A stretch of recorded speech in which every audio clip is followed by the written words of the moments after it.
Seguimos hablando, recuerden, de el diseño organizacional, que es cuando crean o modifican la estructura de la empresa los gerentes. Son 6 elementos. Vimos ya la especialización laboral junto con la departamentalización. La clase pasada vimos cadena de mando y tramo de control. Y vamos a terminar en esta clase con centralización, descentralización y por último la formalización. Bien, este punto 5 que es centralización y descentralización nos habla básicamente de que, recuerden, cuando ustedes escuchan las palabras centralización, pues yo entiendo que se centra, ¿cierto? En este caso es el grado de concentración de la toma de decisiones en los niveles más altos de la organización. Quiere decir que el poder se centra en los niveles más altos, en el CEO, en el presidente de la empresa. Si los gerentes de más elevado nivel jerárquico toman las decisiones con poca participación de los niveles inferiores, quiere decir que es una organización centralizada. Solamente los de arriba, los del nivel más alto, toman decisiones, se las comunican a los demás y los demás las acatan. Eso es centralización. Al contrario, cuando empleados de niveles inferiores hacen aportación o toman las decisiones, existe mayor descentralización. Esto es cuando la gente de cualquier nivel de la empresa puede aportar, puede tomar decisiones, la toman en cuenta y es cuando uno dice que la empresa está descentralizada. Los primeros teóricos de la disciplina administrativa propusieron que el grado de centralización de la organización depende de la situación. En cualquier caso, el objetivo es lograr un uso óptimo y eficiente de la fuerza laboral. Las organizaciones tradicionales tenían una estructura piramidal, con el poder y la autoridad concentrados en la parte más alta. Dada esta estructura, históricamente las decisiones centralizadas fueron las más prominentes, pero las organizaciones actuales se han vuelto más complejas y sensibles al cambio dinámico del entorno. Por consiguiente, los gerentes creen que las decisiones deben ser tomadas por quienes están cerca de los problemas, independientemente del nivel organizacional en el que se ubiquen. De hecho, la tendencia prevaleciente durante las últimas décadas, por lo menos en las empresas de Estados Unidos y de Canadá, ha favorecido una mayor descentralización en las empresas. Esa es la tendencia y muchas empresas en México ya lo están haciendo. Es ilógico, hasta cierto punto, que solamente los niveles altos tomen las decisiones, porque en realidad, pues los que están capacitados son los que están ahí haciendo el trabajo, es decir, los niveles más bajos. Pero como bien nos dice aquí, pues depende de la situación. No puede ser siempre que una empresa sea 100% centralizada o 100% descentralizada. Depende de la situación que se presente. Algunas veces será de una forma la decisión y de otras veces será pues de otra forma. Aquí tenemos, vamos a ver más bien la figura 11.7, que lista algunos de los factores que afectan el uso tanto de la centralización como de la descentralización. La tienen en su página 340. Más centralización, el entorno es estable, los gerentes de nivel bajo no son tan capaces o experimentados en materia de toma de decisiones como los de alto nivel. Los gerentes de nivel bajo no quieren participar en la toma de decisiones.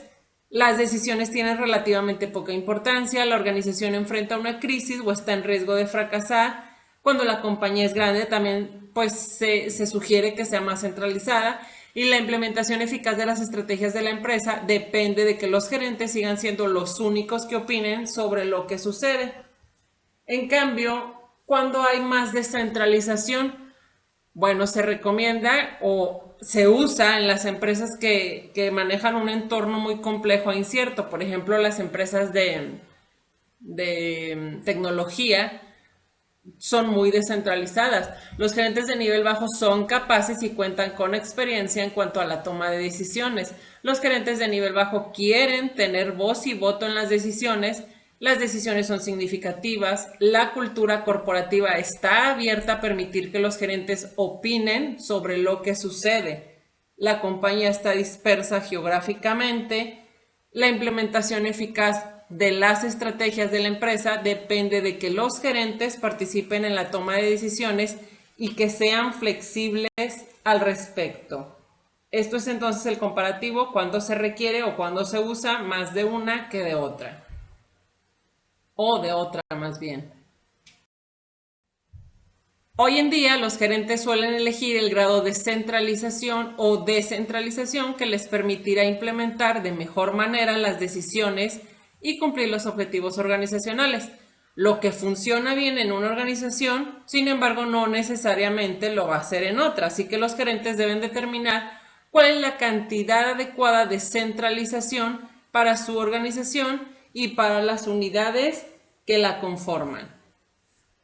A medida que las organizaciones han ido volviéndose más flexibles y sensibles a las tendencias del entorno, ha podido apreciarse un cambio hacia la toma de decisiones descentralizada. Esta tendencia, también conocida como empoderamiento de los empleados, proporciona más autoridad, es decir, poder a la fuerza laboral para tomar decisiones. Recuerden que en la clase pasada les comenté algo acerca de esto y lo hemos estado viendo pues durante mucho tiempo, este concepto de empoderamiento de los empleados. Si yo empodero al empleado, ¿se acuerdan que vimos el punto pasado? Pues el tramo de control va a ser más amplio porque él pues va a poder hacer correctamente sus labores y si tiene algún problema también las va a poder solucionar. Aquí es igual, si el empleado está empoderado, pues la empresa tiene la oportunidad de hacerse más descentralizada porque como ellos están bien capacitados, pueden aportar y también pueden tomar decisiones. Nos vamos al punto número 6, que es el último, formalización. Cuando yo escucho formalización, pues sé que es algo formal, ¿cierto? Este término se refiere a cuán estandarizados son los puestos de trabajo de una organización y el grado en que el comportamiento de los empleados de la misma está determinado por reglas y procedimientos. En las organizaciones con un alto nivel de formalización existen descripciones explícitas de los puestos de trabajo, múltiples reglas y procedimientos claramente definidos para la realización de todos los procesos laborales. En la actualidad, aunque siempre es necesario cierto nivel de formalización para lograr consistencia y control, hoy en día muchas organizaciones se apoyan menos en reglas estrictas y estandarizadas para guiar y regular el comportamiento de los empleados. Ojo, no quiere decir que no existan o que estén pasadas de moda. Siempre tiene que haber reglas en cualquier empresa y procedimientos, si no sería un caos. Aquí el hecho es que tienen que ser flexibles. Por ejemplo, aquí les voy a comentar una situación. Un cliente entra a la sucursal de una gran cadena de farmacias y pide que le revelen un rollo fotográfico el mismo día. El problema es que hace 37 minutos fue el cierre de operaciones de la tienda. El dependiente está consciente de que en teoría debe seguir las reglas, pero también sabe que con un poco de esfuerzo podría revelar el rollo a tiempo, así que decide hacer un espacio para atender al cliente. Con ello está quebrantando una regla y lo único que espera es que su gerente no se entere. ¿Ustedes consideran que el empleado hizo algo incorrecto? Bueno, ciertamente violó una regla, pero al hacerlo en realidad produjo un ingreso para la empresa y ofreció un buen servicio al cliente. ¿Cuántas veces no les ha pasado que ustedes van a alguna tienda 10 minutos, 15 antes de que cierren? O también les ha pasado, a lo mejor ustedes trabajan en esa tienda y ven que alguien entra a esa hora. ¿Qué cara hacen o qué cara nos hacen si nosotros llegamos a esa hora? Ay, ahí viene pues faltan 15 minutos, tiene todo el día para venir y viene cuando faltan 15 para cerrar. No me pongo a pensar que a lo mejor no tuve todo el día para ir o que a lo mejor es una emergencia y en ese momento pues tuve que ir a comprar eso. Son muchas cosas, son muchos puntos que hay que analizar, pero lo que no analizamos es que ese dinero que va a entrar, pues también es parte de mi sueldo y que ese cliente se va a ir satisfecho y de que le va a decir a otra gente que es un lugar muy accesible, muy flexible. Claro, tampoco hay que abusar, ¿verdad? Si yo veo que es el mismo cliente que siempre llega pues 5 minutos, 10 antes de cerrar, pues nada más explicarle, ¿verdad? La metodología que trate de llegar más temprano, etcétera. Aquí lo importante, la palabra clave es flexibilidad.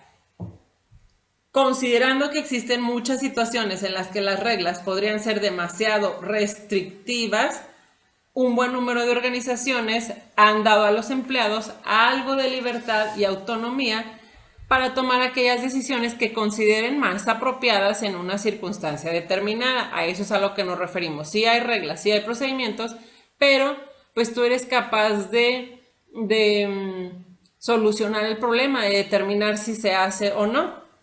Esto no implica la desaparición de todas las reglas organizacionales, porque siempre será importante que los trabajadores sigan algunas de ellas. En todo caso, las reglas que subsistan deben ser explicadas a los empleados para que estos comprendan la importancia, pues, de seguirlas. Y estos fueron los 6 pasos, los 6 elementos. Ya con esto terminamos el diseño organizacional. Recuerden, crear o modificar la estructura. Estos 6 elementos fueron la especialización, la departamentalización que vimos que se parte en 5 y hay uno que es el equipo, en la actualidad que se trabaja con ese tipo de equipos. Vimos la cadena de mando, que también consta de 3 elementos. Vimos el tramo de control, centralización, descentralización y por último formalización. Vamos al siguiente punto. Aquí tenemos las estructuras mecanicistas y orgánicas. En términos generales, los diseños organizacionales tienen como base estas dos formas. Tenemos la figura 11.8 en su página 342. Chéquenlas bien. Mecanicista, algo mecánico, algo que ya está establecido. Consta de 6 elementos. ¿Y qué creen? Esos 6 elementos son pues los que ya vimos. Una mecanicista tiene alta especialización, tiene una departamentalización rígida, tiene una cadena de mando clara, tiene tramos de control limitados, es decir, pequeños, es centralizada y tiene alta formalización. Los 6 elementos que acabamos de ver básicamente. Una estructura orgánica, ¿cómo es? Bueno, equipos interfuncionales, equipos interjerárquicos, libre flujo de información, tramos de control amplio, gracias a que están capacitados, gracias a que están empoderados, descentralización, gracias a los mismos motivos, y hay baja formalización. Vamos a ver el concepto.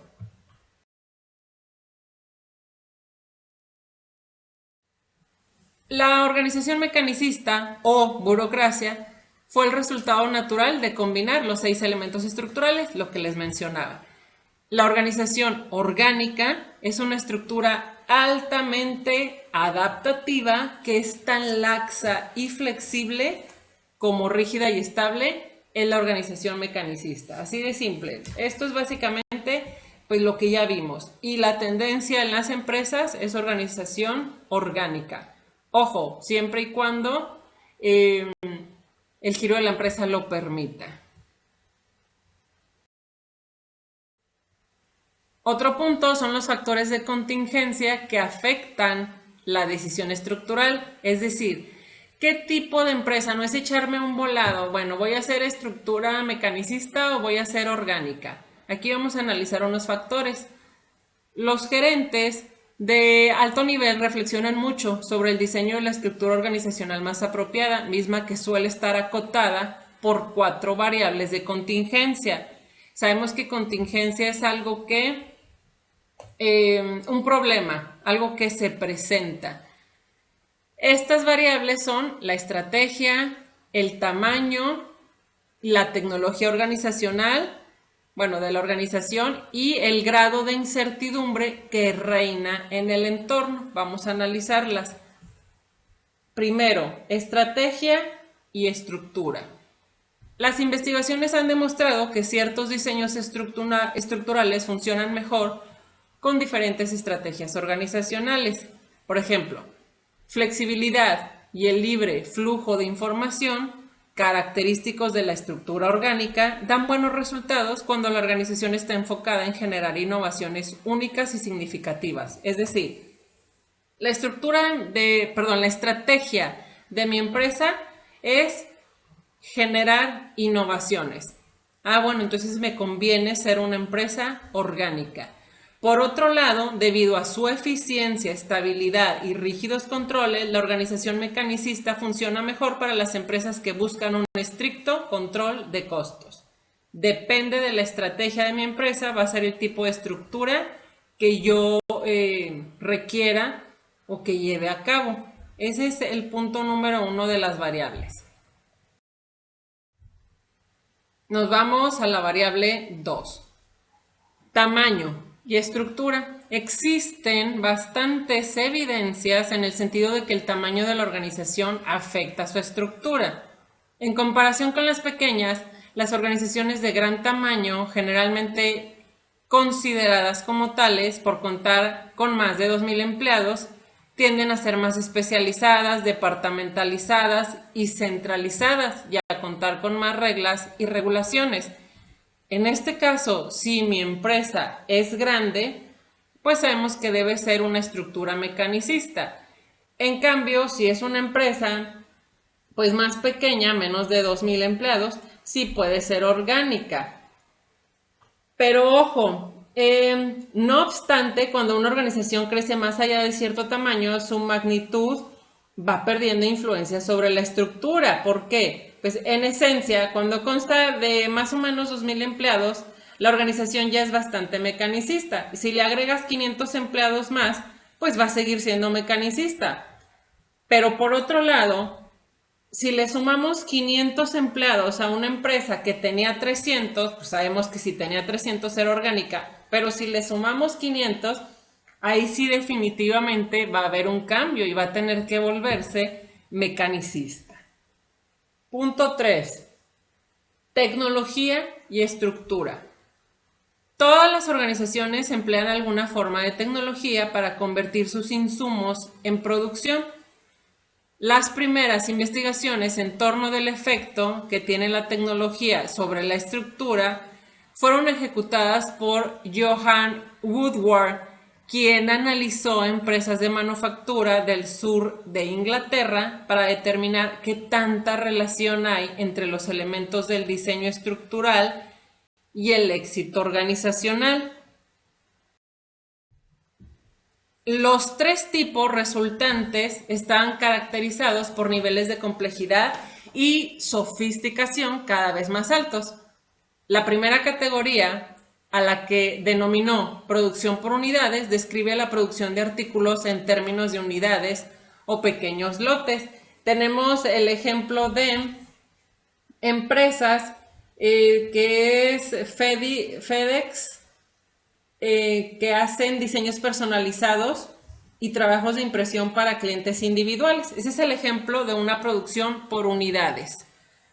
Lotes pequeños, esa es una categoría que pudiera ser una empresa orgánica.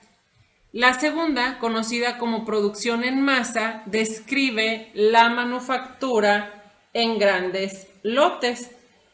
Por ejemplo, Whirlpool en Brasil, que producen hornos de microondas y aparatos de aire acondicionado, pues ellos pudieran ser una producción en masa, porque pues sabemos que hay un molde, hay algo estandarizado y que van saliendo los micros.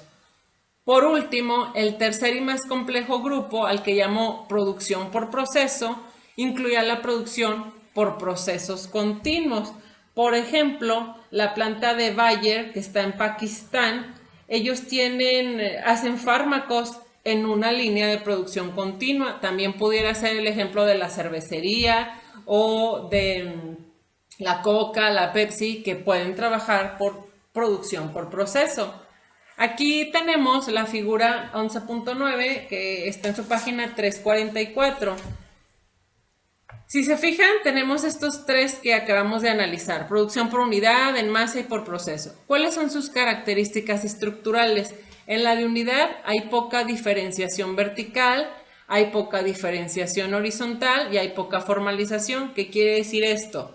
Diferenciación tanto vertical como horizontal. Bueno, que si están en el mismo nivel, pues no, como no es tanta gente, pues todos se llevan bien, hay buena comunicación y en el nivel piramidal, por así decirlo, que va de arriba abajo, pues tampoco hay mucha diferenciación, porque volvemos a lo mismo, como es poca gente y estamos todos capacitados, pues tampoco hay mucha diferenciación. Esta estructura es orgánica. Producción en masa, ¿cuáles son sus características estructurales? Hay diferenciación vertical moderada, hay mucha diferenciación horizontal y hay mucha formalización. Obviamente la estructura más efectiva es la mecanicista. En la de procesos hay mucha diferenciación vertical, poca diferenciación horizontal, poca formalización. Aquí también puede ser orgánica. Recuerden, en cuanto a lo vertical y horizontal, pues quiere decir de arriba hacia abajo, y cuando estamos en el mismo nivel, por ejemplo, con los departamentos. A eso básicamente se refiere. Y el último punto de estos 4 es la incertidumbre del entorno y la estructura. Algunas organizaciones operan en entornos estables y sencillos, con poca incertidumbre. Recuerden, incertidumbre es no saber, no tener información, no sé lo que va a pasar. Otras lo hacen en entornos dinámicos y complejos con altos niveles de incertidumbre. Por ejemplo, las empresas de tecnología, volvemos a lo mismo. Los gerentes tratan de minimizar la incertidumbre del entorno ajustando la estructura de la organización. En los entornos estables y sencillos, los diseños mecanicistas pueden ser más efectivos. Por otro lado, entre más alta es la incertidumbre, pues mayor es la necesidad que experimenta la organización por un diseño orgánico. En la actualidad, la evidencia de que existe una relación entre el entorno y la estructura organizacional contribuye a explicar por qué tantos gerentes actuales están reestructurando sus organizaciones para hacerlas más simples, rápidas y flexibles.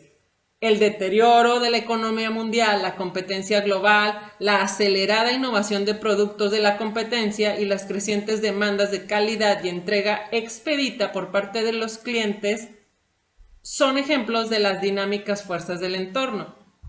Las organizaciones mecanicistas no están equipadas para responder a la rápida transformación del entorno ni a la incertidumbre que lo caracteriza. En consecuencia, pues nosotros vamos a seguir siendo testigos de cómo las organizaciones se van a ir volviendo cada vez más orgánicas. Esa es la tendencia. Nos vamos al último tema de este capítulo 11, que son los diseños organizacionales tradicionales. Al tomar decisiones estructurales, los gerentes pueden elegir entre algunos diseños de uso común. Ya hemos visto la mayoría de estos, Simplemente váyanse a departamentalización y pues básicamente es muy similar. Tenemos la estructura simple, que es un diseño organizacional con poca departamentalización, amplios tramos de control, autoridad centralizada y poca formalización. Ya vimos los elementos. ¿Qué es una estructura funcional? Es un diseño organizacional que agrupa especialidades ocupacionales similares o relacionadas en base a la función.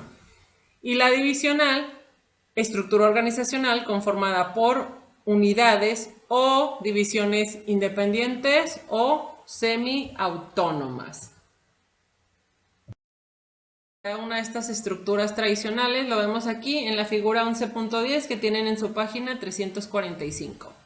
Estructura simple. ¿Cuáles son sus fortalezas? Que es rápida, flexible, económica, con clara división de responsabilidades. Es simple. Debilidades, que es inapropiada cuando la organización está en crecimiento. Depender de una sola persona es riesgoso. La mayoría de las pequeñas empresas, microempresas, pues empiezan con este tipo de estructura, que es la simple. Conforme van creciendo, se pasan a la estructura funcional. ¿Cuáles son sus fortalezas?